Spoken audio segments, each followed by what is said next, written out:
Tuesday, 29th of July 25, and I just heard a few hours ago that on X that Keir was going to recognise Palestine, and then I thought, oh, well, that's good. But it turns out it's not going to be until September, and if Israel stop what they're doing at the moment, I presume he won't do it. So it's not really that big at all, because I think from what I've seen of him, if I was Netanyahu, I would be thinking, yeah, it's alright, Keir's not going to be a problem. Everything's going to be okay. He created problems for Jeremy Corbyn and stuff, yeah. And he suspended a lot of MPs, including Diane Abbott at the moment, you know. He's not going to be an issue. He'll go along. But I did see the speech today. I looked at it later on, Sky News on YouTube. And I thought his voice was quivering.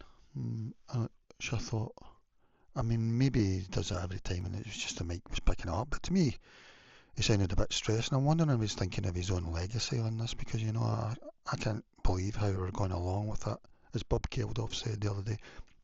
But it shouldn't even take to this stage to realise how terrible it's been, because even Palestine, it was Britain that created the Palestine borders along with France, but I'm guessing we cut out the border. And basically, they lost their country, over our watch, and then they lost it immediately once independence was claimed. And here, still haven't got recognition of Palestine, like sort of 30 years after Arafat done that deal, and since 1948 when they lost the whole of it. And the idea was to give back 20%, but yeah, I mean, just yeah, his voice was quivering, but I regard him as a safer. What was I going to say? Like, and the other thing about this is it's just a symbolic thing now. It doesn't really matter now, does it? People are starving to death. Even well, you can't even talk about it. It's one of the things that the left. It's probably the only thing that the left can't talk about. I mean, the left basically created cancel culture, really set the tone, and then the establishment have come in as well. Well, probably they were always there, but really now.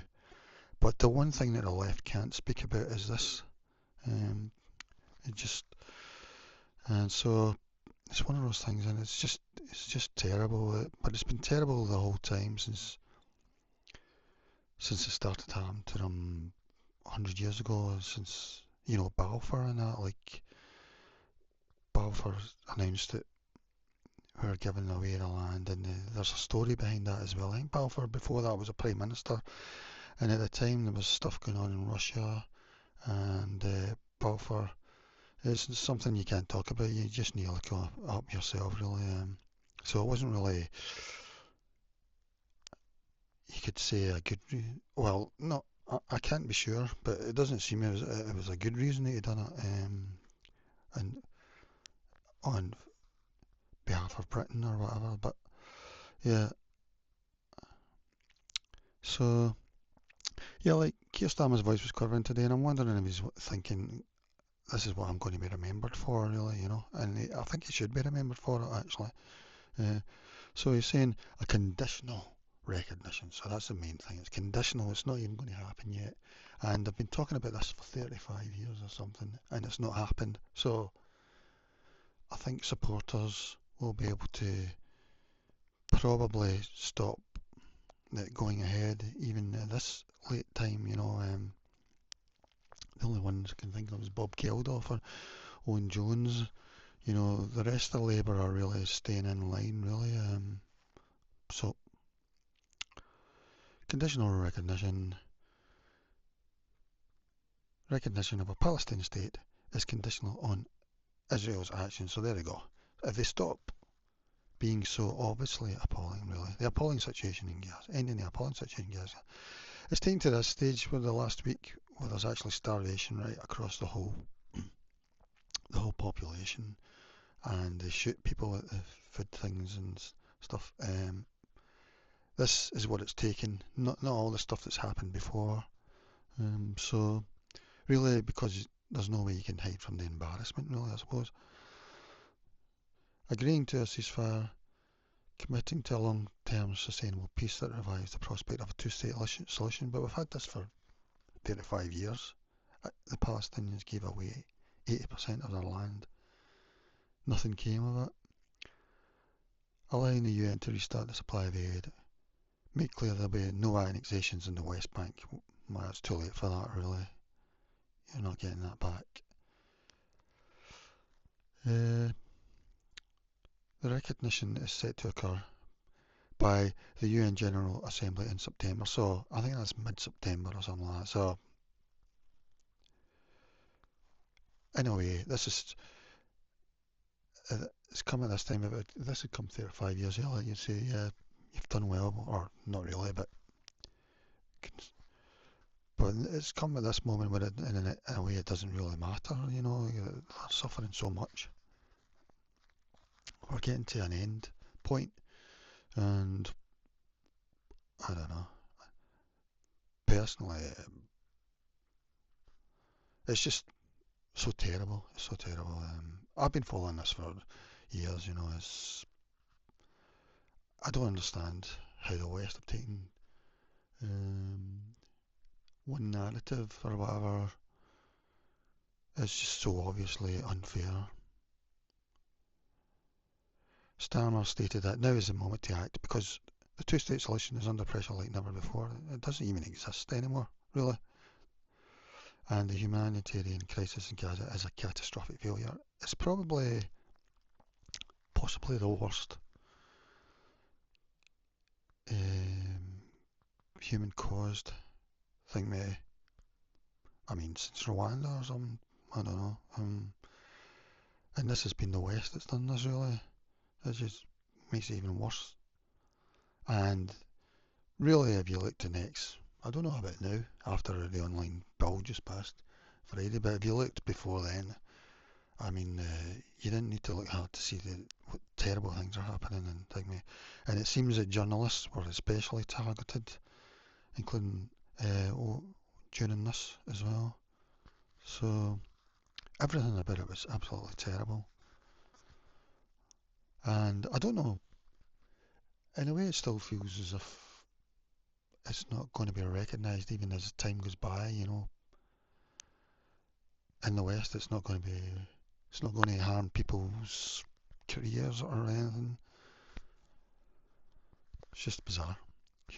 Humanitarian crisis. Starmer highlighted the severe humanitarian situation in Gaza, mentioning starving babies, children too weak to stand, and emphasising the need for many more aid trucks. Israel are saying that food's still getting in even at this point, you know. That's what they're saying. He also stressed the importance of protecting hospitals and civilians. Two-state solution. The ultimate goal remains a safe and secure Israel alongside a viable and sovereign Palestinian state. It's just, I don't know. It's like Iraq sort of trying to make a deal on the last day of their invasion. Just they were about to, Baghdad was about to fall. You know, we'll do a deal or something there. But I don't know. The whole thing's terrible. But like I say, his voice was quivering, so I don't know if he does it all the time or if he's deeply affected by it, because I've always seen him as a supporter, someone who will deflect for Israel. Probably even up until now, even, really. Someone who will stop criticism in Britain. He'll focus on international cooperation. This decision is part of an 8-part plan that the UK has been developing with European partners, including France and Germany, because France recently also indicated it would recognise Palestine. So Macron was the first to say it would, but he's not done it yet, you know. So even at this stage, they still haven't done it. And even Germany, I think, said today that they might recognise, which is incredible because they've been one of Israel's greatest facilitators of um, shifting positions. Starmer's announcement marks a shift in his previous stance, where he had said that recognition of a Palestinian state should be part of a wider peace plan. He now views it as a necessary step to push the peace process forward. But like I say, at this point it doesn't really matter. Really, it's almost the end point. Because like Trump says, the plan was for people there to not be there, basically. He's already said that, so the move has been met with rejection by Israel. Starmer acknowledged that recognition alone is not the end but the start of a process. And so I wanted to write the full speech, but he didn't do it, so it was only about 4 minutes long. So let's gather things. I mean, he's even held his, I think the MPs are on holiday for English school holidays. I think Parliament's on holiday, most of the English school holidays, plus probably a few more. They're probably there 32 weeks a year or something, I would say. But he's called his cabinet back to talk about this, But and then he starts it off on that way rather than just looking at it for what it is now.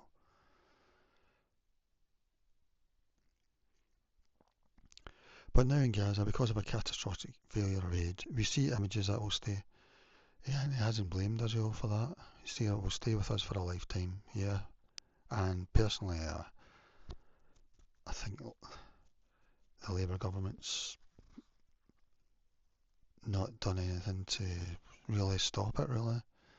Starving maybe children too weak to stand. The suffering must end. This is not merely a humanitarian crisis. It is a catastrophic failure of humanity. That's right. And he's not blaming anyone. He doesn't accuse anyone.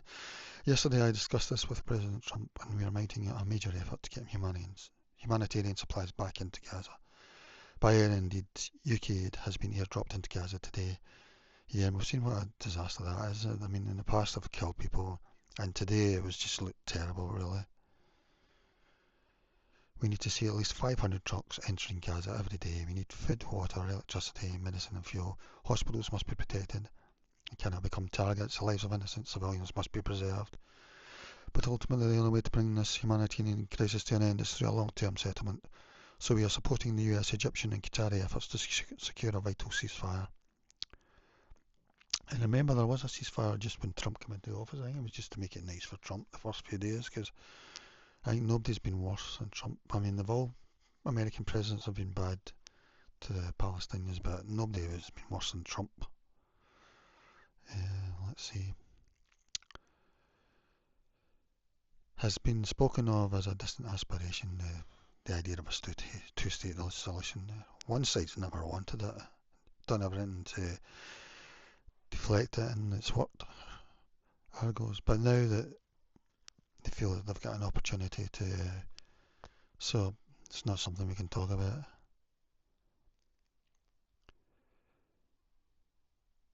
I've always said we will recognise a Palestinian state, but as a contribution to a proper peace process. I mean, when Israel was founded by the Israelis in 1948, about after they made the announcement, around about 8 o'clock at night, about 8 minutes later, the American president recognised Israel, even though Britain told him not to. So that's the way you can do it, if you want, really. Not that it matters if other people are saying they recognise your state, But I suppose it doesn't really matter, does it? It's whether you or not. I think a lot of countries are going to have to change their borders over the next few decades anyway. I think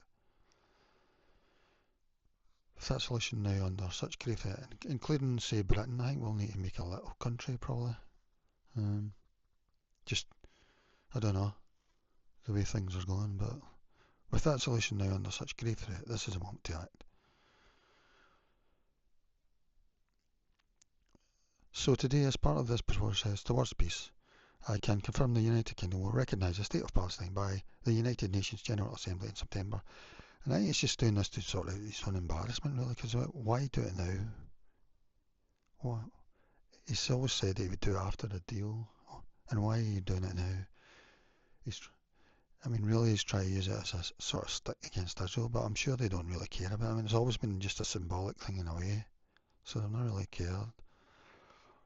But now it's actually a physical thing's happening that doesn't really matter to them, especially if Gaza sort of suddenly becomes clear, you know. This recognition will occur unless the Israeli government takes substantial steps to end the appalling situation in Gaza. So they've still got to back it. I don't know, I get the feeling this time they're not going to take it. They see this as their one chance, you know. And also, all Western leaders still meet Netanyahu all the time, still flies to our countries. So, I don't think they'll be that bothered. As long as the West doesn't totally disown them, really. This includes allowing the UN to restart the supply of aid, making clear there will be no annexations in the West Bank, so now they're saying another thing. I don't think they'll do that. And supporting a clear political path towards a two-state solution. And then is saying that they can't,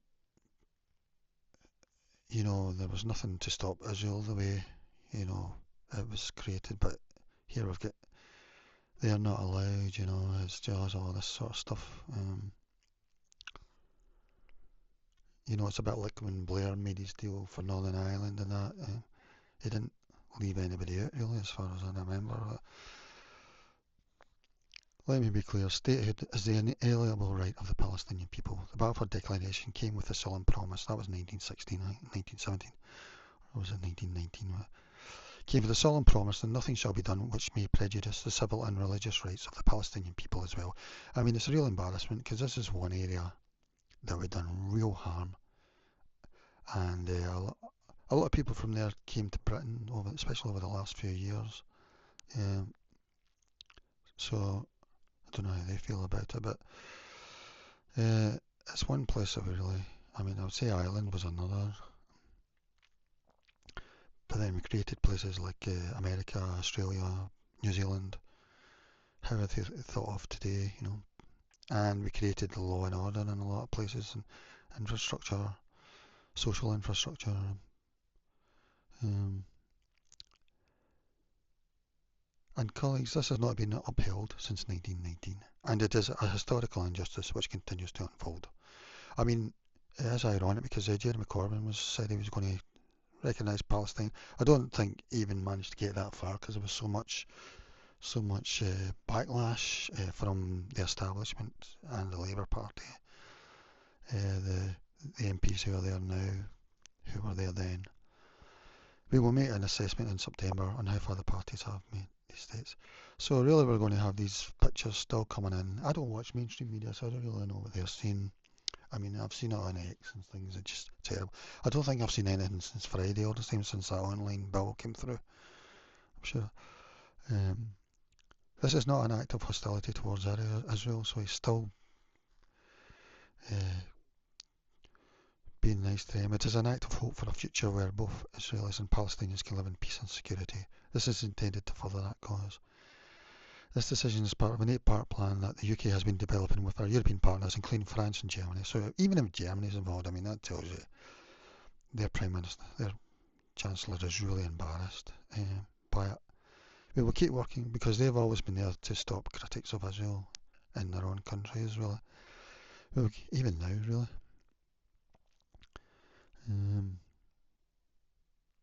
Because I know that is what the British people desperately want to see. And how does he know that? Well, I mean, I do, but how does he know that? Because it's not felt that way all these years, all these decades. So, in fact, it's felt the opposite.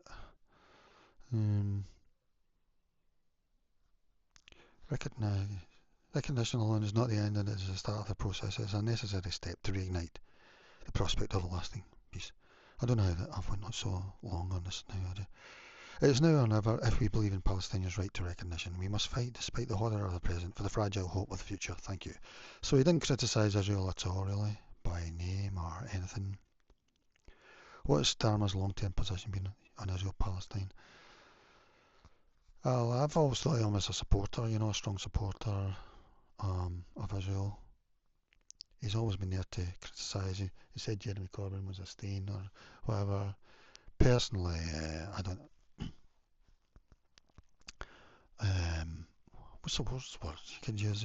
We don't live in a free country, so it's hard to say. Like, really, that was sort of a, a witch hunt that didn't make sense, really, to me. But they wanted Jeremy Corbyn out, and that was one of the sticks that they used. Even though in 2019 Corbyn got more votes than Keir Starmer did in 2024, but Keir Starmer's long-term position on Israel-Palestine has consistently been in favour of a two-state solution, where a safe and secure Israel exists alongside a viable and sovereign Palestinian state, etc., etc. But really, to me, he's never. I would put him. I would have been delighted if I was Netanyahu when he got elected as Labour leader and Prime Minister. So he says his approach has recently shifted. Well, today, really.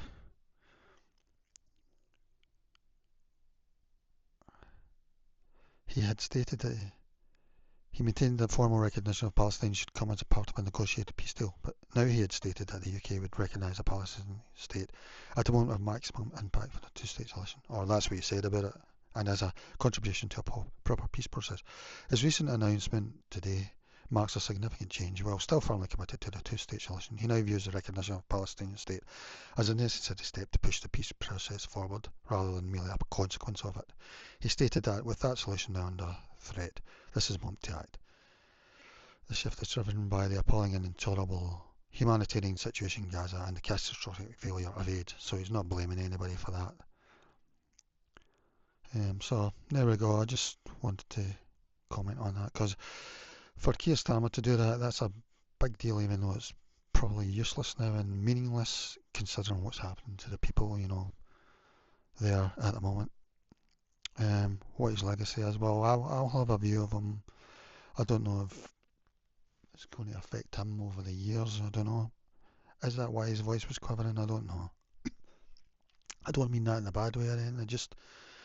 It's just been just one of those crazy things.